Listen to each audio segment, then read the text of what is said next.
Assalamualaikum warahmatullahi wabarakatuh.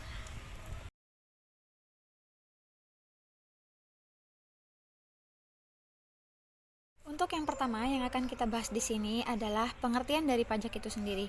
Apa sih pajak itu? Pajak menurut Undang-Undang Nomor 28 Tahun 2007 adalah kontribusi wajib kepada negara yang terutang oleh orang pribadi atau badan yang bersifat memaksa berdasarkan undang-undang dengan tidak mendapatkan imbalan secara langsung dan digunakan untuk keperluan negara bagi sebesar-besarnya kemakmuran rakyat. Bisa dibilang pajak sendiri itu adalah sesuatu yang dibayar oleh rakyat kepada negara dan akan dikembalikan lagi kepada rakyat berupa pembangunan, fasilitas-fasilitas umum, subsidi, dan lain-lain. Yang selanjutnya adalah fungsi pajak. Fungsi pajak ada 4. Yang pertama, sebagai sumber penerimaan negara. Pajak dianggap sebagai sumber terbesar bagi penerimaan negara. Mengapa demikian? Karena pajak membiayai pengeluaran-pengeluaran negara, seperti melaksanakan pembangunan yang ujung-ujungnya juga untuk kepentingan rakyat. Yang kedua adalah sebagai sarana stabilitas perekonomian untuk mengatasi inflasi dan deflasi. Contohnya, peningkatan bea masuk maupun PPN impor yang ketika nilai tukar rupiah menurun terhadap dolar. Selanjutnya ada pertanyaan nih. Apakah pajak dapat diklasifikasikan? Tentu saja bisa. Pengklasifikasian pajak ada 4. Yang pertama, pajak menurut sifatnya. Yang kedua, pajak menurut pengelolaannya. Yang ketiga, pajak menurut subjeknya. Dan yang keempat, pajak menurut asalnya. Yang pertama dulu ya, pajak menurut sifatnya itu ada 2. Yang pertama adalah pajak langsung dan pajak tidak langsung. Pajak langsung adalah pajak yang dipikul sendiri oleh wajib pajak dan tidak dapat dibebankan kepada pihak lain dan hanya dipungut 1 kali dalam setahun. Contohnya pajak penghasilan dan pajak bumi dan bangunan. Yang kedua adalah pajak tidak langsung. Pajak tidak langsung adalah pajak yang dilimpahkan oleh wajib pajak kepada pihak lain.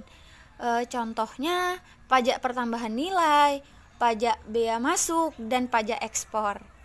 Kemudian pengklasifikasian pajak yang kedua yaitu pajak menurut pengelolaannya. Pajak menurut pengelolaannya juga ada 2. Yang pertama, pajak pusat adalah pajak yang dikelola langsung oleh pemerintah pusat. Contohnya PPN, PPH, PBB, dan bea matrai, dan lain-lain. Yang kedua adalah pajak daerah. Pajak daerah adalah pajak yang dikelola langsung oleh pemerintah daerah. Contohnya parkir, pajak restoran, pajak hiburan, pajak air tanah, dan lain-lain. Selanjutnya, pengklasifikasian pajak yang ketiga yaitu pajak menurut subjeknya. Pajak menurut subjeknya ada 2 juga, pajak perorangan dan pajak badan usaha. Yang pertama yaitu pajak perorangan. Pajak perorangan itu dikenakan pada kegiatan yang dilakukan perusahaan perseorangan. Contohnya PPH maupun PPN. Yang kedua adalah pajak badan usaha yang dikenakan kepada kegiatan penghasilan suatu perusahaan. Selanjutnya adalah peran pajak dalam pembangunan. Kenapa pajak berperan penting dalam pembangunan? Karena 68,14% proses pembangunan itu berasal dari penghasilan yang diperoleh negara dari pajak, sedangkan sisanya yaitu 31,86% berasal dari pukat pajak. Contohnya berasal dari badan usaha milik negara, berasal dari sumber daya alam, berasal dari pinjaman, berasal dari sumbangan, dan berasal dari barang sitaan. Muncul pertanyaan dalam benak masyarakat, saya sudah membayar pajak, tapi kenapa pembangunan tetap begitu saja? Kita lihat ke belakang dan kita lihat kenyataannya. Setiap tahun yang harus diterima oleh negara dari pajak sekitar 100%, tapi nyatanya tiap tahunnya pajak yang diterima oleh negara berkisar sekitar 50-60%. Lalu kemana 40%-nya? Sudahkah Anda sadar untuk membayar pajak? Jadi, peran pajak tidak hanya berperan dalam proses pembangunan, pajak juga berperan dalam subsidi. Apa itu subsidi? Subsidi merupakan bantuan keuangan yang dibayarkan kepada suatu bisnis atau sektor usaha. Apa hubungannya subsidi dengan peran pajak? Begini, jika tiap individu dikenai PPH, pajak umum atau pajak bumi dan bangunan, pajak ini kemudian akan dikumpulkan dan diberikan kembali kepada kita dalam bentuk fasilitas umum, bantuan bagi rakyat miskin, bantuan korban. Selanjutnya adalah syarat pemungutan pajak. Syarat pemungutan pajak itu ada 5. Yang pertama harus adil. Apa artinya? Aparat pajak tidak boleh membedakan antara si miskin dan si kaya, si penghasilan tinggi dan si penghasilan rendah. Semua sama harus membayar pajak. Yang kedua, harus berdasarkan undang-undang. Mengapa demikian? Karena pajak sudah diatur dalam undang-undang dan sudah ada dalam hukum. Jadi, wajib pajak tidak dapat menghindari untuk membayar pajak. Yang ketiga, tidak mengganggu perekonomian. Artinya, pajak tidak mengganggu kegiatan perekonomian saat sedang berlangsung sehingga terciptanya kesejahteraan masyarakat. Yang keempat, harus efisien, yang artinya harus ada kesamaan antara perhitungan dan hasil pemungutan pajak.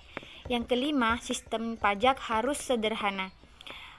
Maksudnya di sini adalah masyarakat tidak dibingungkan dengan pemungutan pajak yang tidak sederhana. Artinya selanjutnya yang akan kita bahas di sini adalah sistem pemungutan pajak. Sistem pemungutan pajak itu ada 3. Yang pertama, self assessment system, yang kedua, official assessment system, dan yang ketiga adalah withholding system. Apa itu self assessment system? Yaitu adalah sistem pemungutan pajak yang membebankan penentuan besaran pajak yang perlu dibayarkan oleh wajib pajak. Wajib pajak di sini harus berperan aktif dalam menghitung, membayar, dan melaporkan besaran pajak kepada KPP, Kantor Pelayanan Pajak. Dan di sini pemerintah hanya sebagai pengawas. Yang kedua adalah official assessment system, yaitu sistem pemungutan pajak yang membebankan wewenang untuk menentukan besarnya pajak terutang pada aparat perpajakan sebagai pemungut pajak. Wajib pajak di sini tidak berperan aktif, yaitu sebagai wajib pajak pasif, dan hak pemerintah penuh untuk menentukan besaran pajak. Yang ketiga adalah withholding system. Apa itu withholding system? Withholding system adalah sistem pemungutan pajak yang besar pajaknya dihitung oleh pihak ketiga dan bukan wajib pajak ataupun aparat pemungut pajak. Contohnya, pemotongan penghasilan karyawan yang dilakukan oleh bendahara instansi terkait.